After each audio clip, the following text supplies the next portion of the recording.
This is Neeraj Sharma from RJ English School.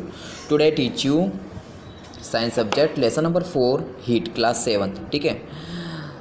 In chapter 3 you have learned that woolen clothes and made from animals fibers. ठीक है.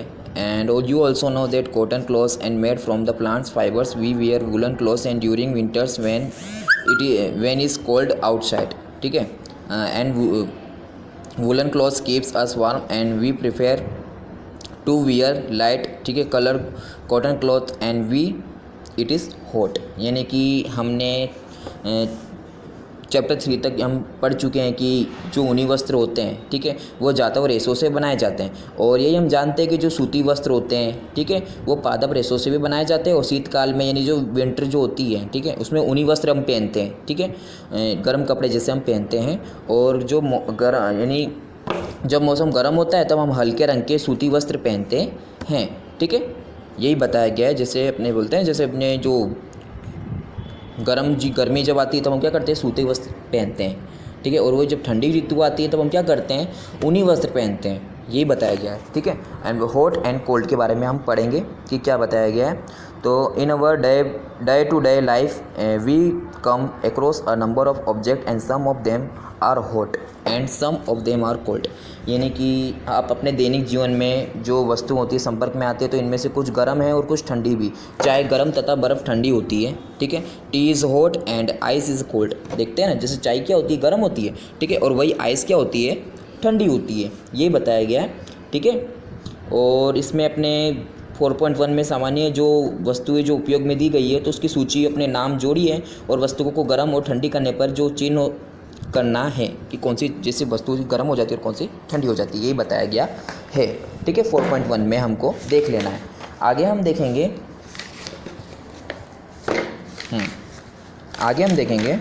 कि देखें, आगे हम देखते हैं कि then how do we find, ठीक है, out how hot an object really it reliable and measure. ठीक है. Measure of hotness of object is temperature is measured by device called thermometer. यानी कि जो हम ऐसे ज्ञात कर सकते हैं कि वस्तु वास्तव में कितनी गर्म है. ठीक है. और वस्तु को गर्म जो उसने होती है ताप, ठीक है, उसे ताप से की जाती है. और उसे ताप को मापने के लिए उसमें तापमापी यानी कि थर्मामीटर को कहा जाता है. ठीक है. आगे हम देखेंगे मेजरिंग टेम्परेचर के बारे में. हम देखते हैं कि क्या बताया कि मेजरिंग टेम्परेचर के बारे में हमको क्या बताया. तो मेजरिंग टेम्परेचर के बारे में बताया, have you seen a thermometer, recall that when you someone एनल्स फैमिली एंड फीवर. ठीक है. Temperature was measuring by thermometer. यानी कि आपने यानी कोई आप जानते हो कि याद कीजिए कि जो आपको परिवारों में किसी को भी बुखार चढ़ जाता है तो अपने टेम्परेचर थर्मामीटर द्वारा मापा जाता है. ठीक है. जैसे डॉक्टरी थर्मामीटर भी कहा जाता है, क्लिनिकल थर्मामीटर जिसे कहा जाता है. ठीक है. आगे हम देखेंगे कि रीडिंग अ थर्मामीटर के बारे में. हम देखते हैं कि क्या बताया गया है रीडिंग अप थर्मामीटर के बारे में. ठीक है. Let us learn how to real thermometer. First note and temperature different indicated between the two bigger and also note two number. ठीक है. यानी कि इसमें कहा गया है कि हम सीखते थर्मामीटर में कैसे सबसे पहले जो दो कक्षागत होते हैं, ठीक है, उसे चिन्हों द्वारा तापमान अंतर को देखा जाता है, चिन्हों द्वारा नोट कर देते हैं. और मान लीजिए कि इसमें चिन्ह में डिग्री बताई गई है. ठीक है. डिग्री भी जिसमें बताई गई है, जैसे 1/5 0.2 डिग्री सेल्सियस जिसका होता है. थर्मामीटर को अच्छी तरह से अपने जान लेते हैं. ठीक है. ये इसके बारे में बताया गया है. अब लेबोरेटरी थर्मामीटर के बारे में हम देखते हैं. प्रयोगशाला जैसे तापमापी जिसे कहा जाता है. तो इसमें ऐसे अन्य वस्तु होती है जिसे ताप कैसे मापते हैं. तो इसमें ताप यानी कि जो माप होते हैं, ठीक है, तापमापी काम में लाते हैं. तो इसमें प्रयोगशाला में हम देखते हैं अध्यापक जो होते हैं, ठीक है, आपको दिखाएंगे कि जो अपने माप जाने अधिकतम जैसे 10 डिग्री सेल्सियस जो होते हैं. ठीक है.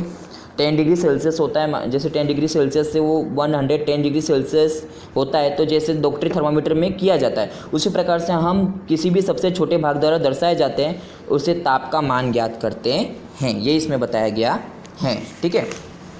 आगे हम देखेंगे आगे हम देखते हैं कि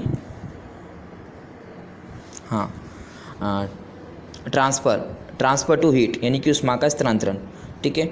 तो you might have observe that frying and pan becomes when kept aflame, it is because heat and passes from the flame and to utilized, and when pan is removed from the fire and slowly wool calm down। यानी कि आपने देखा होगा कि जब किसी बर्तन को ज्वाला पर रखते हैं तो वह क्या हो जाते हैं, तब तो हो जाते हैं, और इसका कारण यही है कि उष्मा का ज्वालन बर्तन को चली जाती है, और जिससे बर्तन ज्वाला जो हटा दिया जाता है, ठीक है। और इसमें क्या होता है, धीरे धीरे वो ठंडा हो जाता है, और ठंडा क्यों हो जाता है, क्योंकि उसमें परिवेश स्थानांतरित हो जाता है, इसलिए वो ठंडा हो जाता है, ठीक है। आगे इस चैप्टर में ये ड्राइंग से ये आपको अच्छी तरह से देख लेनी है, ठीक है। ये आपको अच्छी तरह से देख लेनी है, ड्राइंग्स के बारे में भी आपको देख लेना है, ठीक है, कि इसको किस तरह से किया जाता है।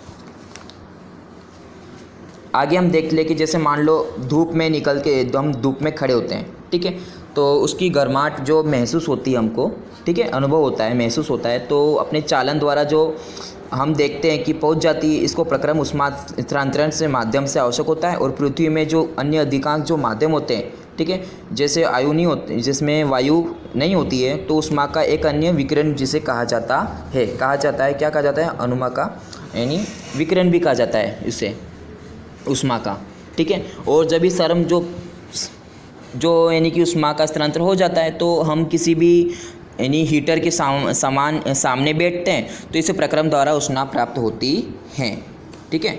अभी kinds clothes we wear in summer, यानी कि सर्दी और गर्मियों में हमारे पहनने के जो वस्त्र होते हैं उसके प्रकार बताने के हैं, ठीक है।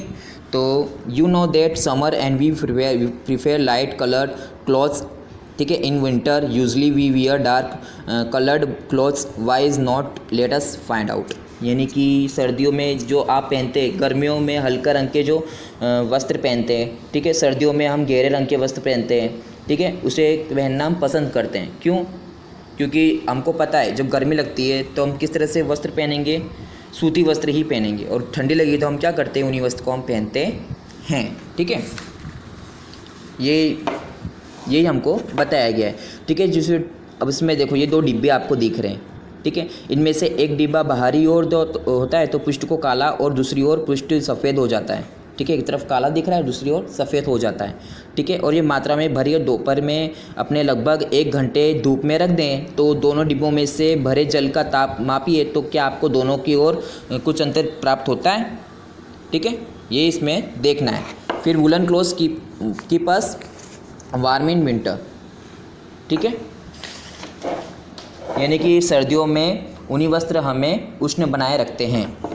तो सर्दियों में हम जानते हैं कि भाई हमने ऊनी वस्त्र पहनते ही है, ठीक है। In winter we use to woollen clothes and wool is poor conductor of moreover therefore is air trap to before wool and fibres, यानी कि सर्दियों में हम ऊनी वस्त्र पहनते हैं, और ऊनी जो ऊन उष्मारोधी होती है, ठीक है, उनकी जो रेसे होती है वो बीच वायु में फंसी होती है, और वायु से शरीर की उष्मा जो ठंडे परिवर्ष होते हैं उसी यानी विकिरण होने के लिए उसमें क्या होता है, उष्णात का अनुभव होता है। और सर्दियों में आपको एक मोटे अथवा एक ऊपर की ओर एक से जुड़े 2 पतले जो नहीं कंबल होते हैं, ठीक है, उसका चुनाव करके हम उपयोग करेंगे कि इनमें से चुनेंगे और क्यों, तो 2 कंबलों के बीच में वायु एक परत विद्यमान होता है, इसीलिए हम देखते हैं, ओके। तो इस चैप्टर में हमने हीट के बारे में भी आज हम पढ़ चुके हैं, ठीक है। आगे बच्चों आपको अच्छी तरह से ये रीड कर लेना है चैप्टर, ठीक है, और इसके क्वेश्चन आंसर आपको होमवर्क में करने हैं, ठीक है। Okay, thank you.